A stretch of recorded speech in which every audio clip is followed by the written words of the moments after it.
பேருந்தில் ஏற்பட்ட வாக்குவாதம் கொலையில் முடிந்தது. லண்டனில் 22 வயது வாலிபர் கத்தியால் குத்தி கொடூர கொலை. வெப்பநிலை உயர்வதால் அணு உலைகளை மூடிய பிரான்ஸ். வெனிசுலா நிலநடுக்கத்தில் 3000 கடந்த உயிரிழப்பு. கட்டட இடிபாடுகளுக்குள் சிக்கியிருந்த சிறுவனை மீட்ட கனேடிய மீட்பு படை. கிரைமியா மீது உக்ரைன் நடத்திய தாக்குதல் போரை முடிவுக்கு கொண்டுவர டிரம்புடன் புட்டின் மற்றும் ஜெலஸ்கி ஆகியோர் தனித்தனியாக பேச்சுவார்த்தை. வணக்கம் நிகழ்ச்சியூடாக மீண்டும் உங்களை சந்திக்கிறோம். லண்டனில் ஓடும் பேருந்தினுடைய மேல் தளத்தில் 22 வயது வாலிபனை கத்தியால் குத்தி கொலை செய்த சம்பவம் பெரும் அதிர்ச்சியை ஏற்படுத்தியிருக்கிறது. இந்த கொடூர சம்பவத்துடன் தொடர்புடைய குற்றச்சாட்டின் அடிப்படையில் 21 வயது பெண்ணும் ஒரு ஆணும் லண்டனுடைய போலீசாரினால் கைது செய்யப்பட்டிருக்கிறார்கள். இந்த சம்பவம் தொடர்பாக தெரிய வருகின்ற நேரம் லண்டனில் ஒரு முக்கிய பகுதிக்கு பயணம் செய்திருக்கக்கூடிய பேருந்தில் பயணிகளுக்கு இடையில் ஏற்பட்ட திடீர் வாக்குவாதம் கைகலப்பில் ஏற்பட்டு அதனைத் தொடர்ந்து கத்தி குத்து தாக்குதல் இடம்பெற்றிருக்கிறது. இந்த வாக்குவாதத்தில் எல்லை மீறி ஒரு நபர் தன்னிடமிருந்த கத்தியை பயன்படுத்தி அந்த 22 வயது வாலிபனை கத்தியால் சரமாரியாக குத்தியிருக்கிறார். இந்த தாக்குதலுக்கு இலக்கான அந்த வாலிபன் சம்பவ இடத்திலேயே பரிதாபமாக பலியாகி இருப்பதாக தெரிய வந்திருக்கிறது. தகவல் அறிந்து சம்பவ இடத்துக்கு வந்திருக்கின்ற போலீசார் உடனடியாக அந்த வாலிபரை காப்பாற்றுவதற்கு முயற்சி செய்தாலும் எந்த முயற்சியும் கைகூடவில்லை. திடீரென்று இந்த தாக்குதல் இடம்பெற்றதால் அங்கு பயணம் செய்திருக்கக்கூடிய ஏனைய பயணிகள் பதட்டம் அடைந்திருக்கிறார்கள்.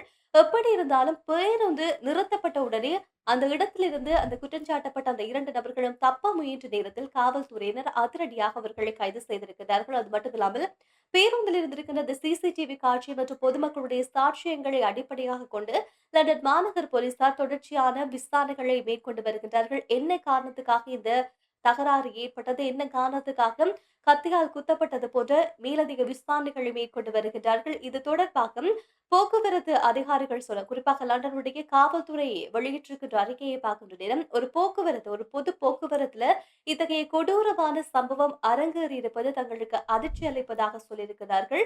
இந்த சம்பவம் தொடர்பாக அந்த பகுதியில் இருக்கின்ற மக்கள் பரபரப்பாகவும் அதே நேரத்தில் அதிர்ச்சியான ஒரு சம்பவமாக பேசிக் கொண்டிருக்கின்ற சூழ்நிலையிலும் விசாரணைகள் தொடர்ச்சியாக முன்னெடுக்கப்பட்டு வருவதாக போலீசார் உறுதியளித்திருக்கிறார்கள்.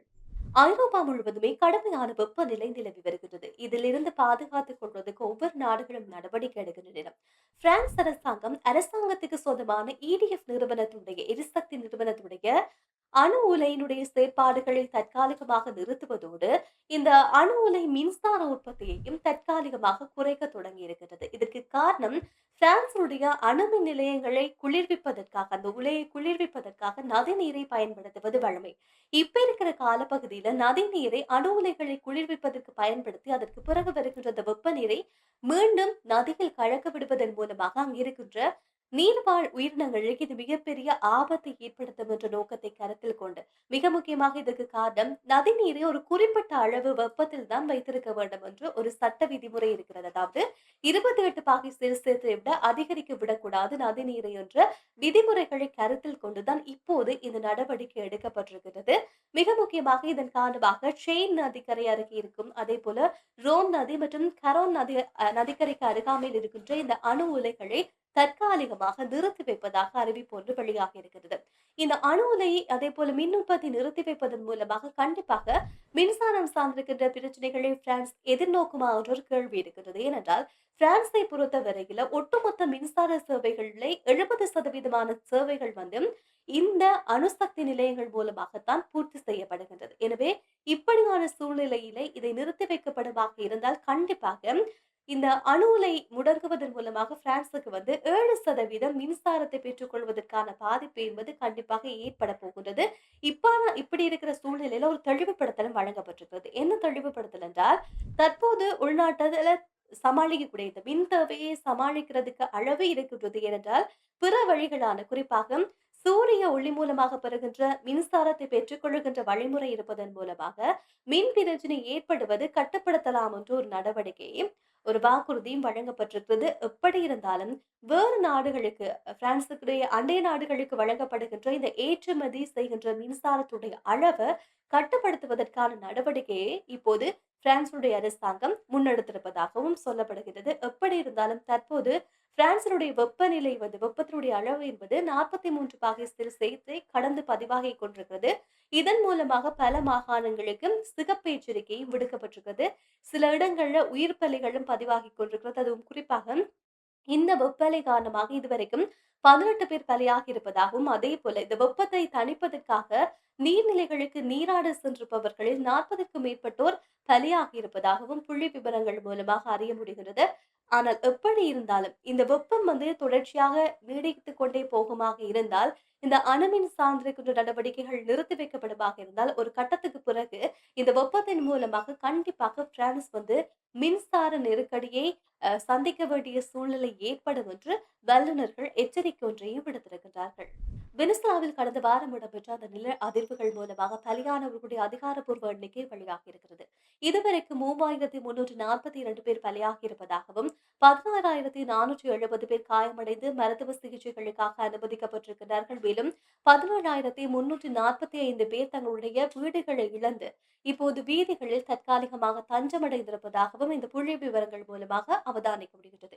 இவ்வாறான ஒரு சூழ்நிலையிலும் இந்த இடிபாடுகளுக்குள் சிக்கியிருந்த ஒரு சிறுவனை உயிருடன் மீட்டிருக்கக்கூடிய கனடாவுடைய பிரிட்டிஷ் கொலம்பியா மீட்பு படையினர் உயிருடன் மீட்டிருக்கக்கூடிய ஒரு நிகழ்ச்சி சம்பவம் அரங்கேறியிருக்கிறது. இந்த மீட்பு குழுவில் 7 அதிக வீரர்களும் அதே போல 2 மோப்ப நாய்களும் பயன்படுத்தப்பட்டிருக்கின்றது.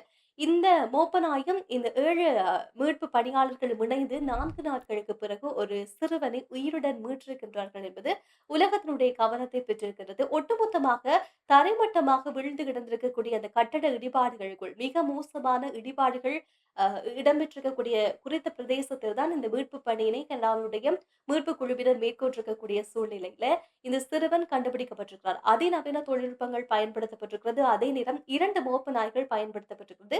உயிரோடு இருப்பவர்களை கண்டுபிடிக்கின்ற நோக்காக மட்டும்தான் இந்த 2 மோப்ப நாய்கள் பயன்படுத்தப்பட்டிருக்கிறது. ஒரு குறிப்பிட்ட பிரதேசத்தை தொடர்ச்சியாக இந்த மோப்ப நாய் அடையாளம் காட்டிக் கொடுக்க தொடங்கி இருக்கிறது. அதனைத் தொடர்ந்து இந்த மோப்ப நாய் எந்த இடத்தில் சமிச்சை கொடுத்திருக்கின்றதோ அந்த குறிப்பிட்ட இடத்துல இருக்கின்ற ஒரு ஒலியை கூட ஒரு துல்லியமான ஒலியை கண்டறிகின்ற வகையிலான டெல்சன் என்று சொல்லப்படுகின்ற அதிநவீன தொழில்நுட்பம் பயன்படுத்தப்பட்டிருக்கிறது. அந்த இடிபாடுகளுக்குள் ஒரு சிறுவன் உயிரோடு இருக்கக்கூடிய சத்தம் அந்த ஒலி கேட்க உடனடியாக அங்க இருக்கக்கூடிய மீட்பு குழுவினர் அந்த சிறுவனை மீட்கின்ற பணியை மேற்கொண்டிருக்கிறார்கள். இந்த பணியில தான் அந்த சிறுவன் உயிரோடு மீட்கப்பட்டிருக்கக்கூடிய சம்பவம் அரங்கேறி இருக்கிறது. எனவே இந்த விடயம் உலகளாவிய ரீதியில கவனத்தை பெற்றிருக்கிறது. தொடர்ச்சியாக இந்த மீட்பு பணிகள் சில இடங்கள்ல தற்காலிக மீட்பு பணிகள் எல்லாம் அப்படியே கைவிடப்பட்டிருக்கக்கூடிய நிலையில மிக இடிபாடுகள் சிக்கியிருக்கக்கூடிய இடங்கள் தான் இந்த மீட்பு குழுக்கள் வெளிநாடுகளில் இருந்து சென்றக்கூடிய மீட்பு குழுக்கள் தங்களுடைய பணிகளை மேற்கொண்டு வருகின்றார்கள்.